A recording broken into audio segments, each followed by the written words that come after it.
All right, everybody, you hear that music? It says time to start the show. My name is Rex Perry. I'm the host and creator of the Business to Business radio show for over 20 years. We've been doing a 1-hour business show talking business, politics, and economics. And we try to bring to the microphone and to the airwaves different companies that are bringing innovation and ideas to help America keep moving forward. And our first guest for the show is Marisol. Marisol, give us your last name. Introduce yourself, please. Of course. Thank you so much for having me. So Marisol Collons, and I work for Ormat Technologies, and I'm the Communications and Government Affairs Manager. Fantastic. Give us a little bit of background on Ormat. You know, you guys have been around a long time. Tell us what your company is about. Absolutely. No, we've been around for a long time. We actually just celebrated our 60th birthday last year, which is really exciting. And what's exciting about Ormat is what we've really been a part of America's clean energy story. So we develop reliable geothermal power. And what's exciting about this industry right now is what really began as a niche technology is now being talked about as a part of meeting our energy needs at a state level, at a federal level. And so for Ormat, we're the largest geothermal owner and operator in the world. We're publicly traded for 20 years on the New York Stock Exchange, and we are headquartered right in Reno, Nevada. So we specialize in geothermal, waste heat recovery, battery storage, and we sell power directly to utility companies.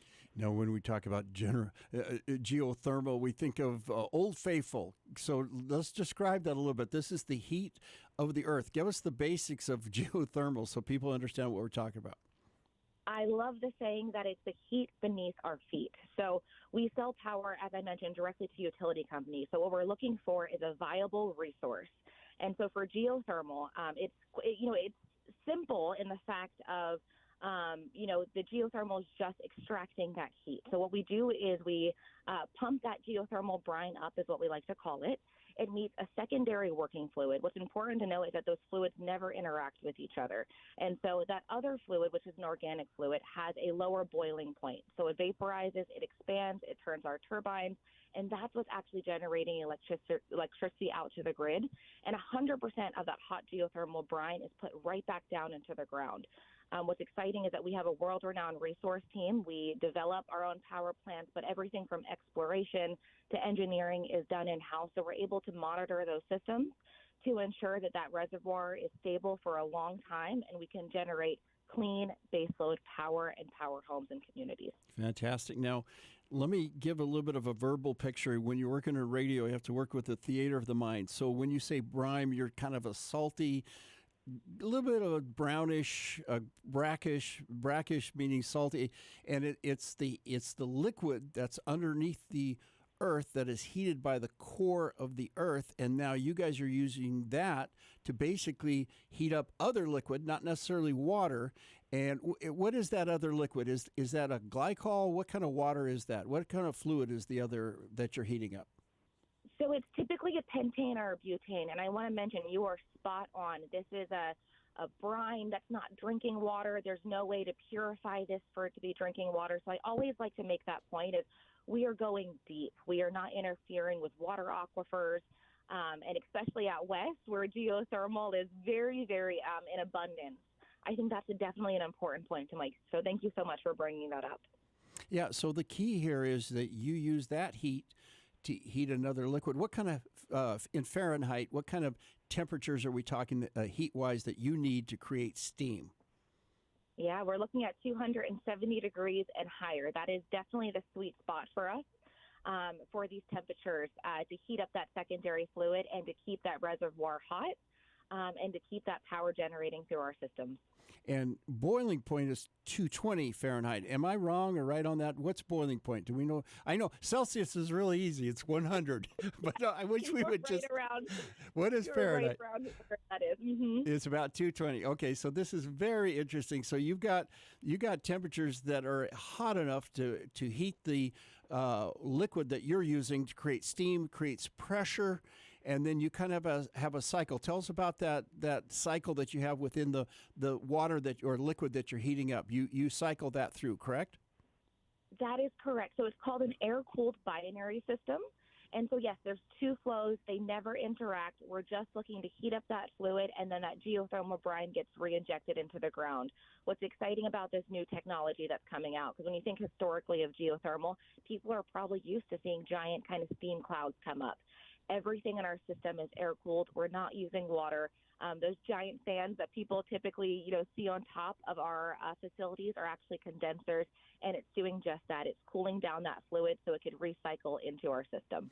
Well, so one of the goals of our radio show, because we've interviewed doing it for 20 years, about 15 years ago, we did an interview with a gentleman that was inventing a electrical generation system, and instead of using glycol or some other liquid, he's using a refrigerant that has a boiling point of minus 70 degrees Fahrenheit. So if you add a little bit of heat, and he's generating high quality, high efficient energy at 190 degrees Fahrenheit, he can get as low as 150 degrees Fahrenheit and still turn their turbines to create energy and electricity. So you guys are also open for new inventions, new ideas like this, correct? Absolutely. We are living in a geothermal renaissance, is what the industry keeps saying. New technology, new innovation, between people looking to capture heat, exactly as you just mentioned, for industrial systems to generate clean electricity, or there's enhanced geothermal systems, advanced geothermal systems, very much taking drilling techniques from the oil and gas industry to see if we can have geothermal everywhere for everyone. So historically, we've been looking for hydrothermal systems. So we go where the resource is. But this new technology is bringing a new decade where we're not just looking at bringing megawatts online, we're looking at bringing gigawatts online. So it's definitely an exciting time for the industry. And let's talk geographics of the United States just for a minute. You're in Reno, and obviously Old Faithful is not too far from you, right? And you've got a lot of. Why is it the western part of the United States have more geothermal than the east? Tell us geographically where you're located and why you're located there. Yeah, so of course, the several states right now in the United States are great spots for geothermal. So you have California, Nevada, Hawaii, Idaho, Oregon, New Mexico, and Utah all have strong possibilities, for a ton of expansion. What's exciting to see is New Mexico and Colorado.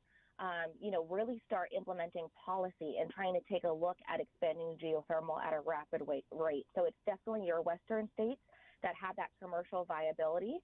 But then also on the East Coast, there's still geothermal that exists. You have low temperature geothermal that can be used for heating and cooling of homes.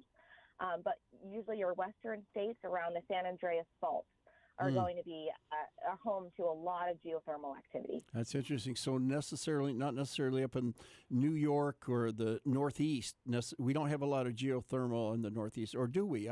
I'm not familiar with that. Yeah, so for our business model, for kind of these commercial industrial, power plants that are selling megawatts to the grid to sell directly to utility companies, definitely the western states are where we're taking a look at for that type of expansion. I think with the technology that you're referencing of like waste heat recovery or these low temperature geothermal systems, you'll find more of those on the East Coast, but more of that hot geothermal fluid is definitely found on the West Coast. And see, this power production, this generation of electricity is becoming so important because we know what's coming with AI, with these computer centers, the data centers, what's necessary. And we have got to focus on generating electricity, but do it in a clean way. If we could do it efficiently in a clean way. Now, let's jump international just for a second before we run out of time. Tell us what you guys are doing internationally. So absolutely. So what's exciting about our international projects, you can actually find ORMAT in 30 plus countries around the world. So like I mentioned, we develop, we operate, but we also build power plants for customers. And so internationally, like Guatemala, Kenya, Indonesia, New Zealand, there's a ton of geothermal activity. So not only are we looking at those countries, but now we're actually looking at even powering our islands. So Dominica is a great example where we just built a 10 megawatt plant that just came online, and that's an exciting project because it's really helping them get off of fossil fuels and power their homes and their communities efficiently with power that's 24/7 and that's clean. Now, here in the United States, do you still have investment opportunity, and are there incentives for investing in clean energy? Tell us some of the foundation if people want to get involved with this or get more information. How do they go about? I mean, are there opportunities for individuals that might want to look at buying stock or being participating in Ormat? Absolutely. Thank you so much for mentioning that. Yes, when I say it's an exciting time for the industry, I think geothermal is the best kept secret, and I'm hoping that this year is going to be the year and for generations to come that we see geothermal really rise to meet our energy needs and demands because the resource is there, the technology is there, and the industry is ready. This is a great time to invest. If anybody is interested in investing in Ormat Technologies, please feel free to do so. I'm happy to even connect you if you go into our website, ormat.com, and reach out on our email thread there. We're happy to connect you with the right resources, answer any questions that you have, because the sky is the limit right now for geothermal. We're seeing our business grow at a huge rate when it comes to utility companies needing the energy, when it comes to our projects that we're bringing online and our investment in new technologies. This is the perfect time to invest in Ormat Technologies. Yeah, get online and look into this, because I'm not sure. And everybody's got to talk to their own CPA, their own tax accountant. But I think there are incentives that the government gives for individuals, because guess what, people? We need this. We need this investment. We need this development. We need Ormat to be out there working to develop energy and get it at a clean and affordable level for all of us to keep our lights on. Spell the website for us. Some people don't know what we're talking about. Spell it for us, please. Of course. It's ORMAT, ormat.com. Go search it out. Get information about this. We want to support you guys. We want to get the word out. We want to keep connecting. By the way, the goal of this show, we're going to try to make a connection with Heat Source Energy. They're out of Salt Lake City. They're the ones that have developed this incredible low-grade heat. 150 degrees Fahrenheit is the lowest that they can work with. That's incredible. I mean, there's a lot of 100. I mean, think about what temperatures you guys are working at, and also the temperature that you're putting the brine back into the earth, and there might be a chance to extract a little bit more energy out of that and other facilities. So we really want to make that connection with you too. Again, can you spell one more time Ormat for us, please, the website? Of course, ORMAT.com. We have to spell it because sometimes we fly past in the radio so fast that people, I'm going to put out my website. If anybody misses anything, they want more information, 123bz.com, 123bz.com. Marisol, you've been a fantastic guest. We really appreciate it. We got to go to a commercial break. Everybody stay tuned. We'll be right back.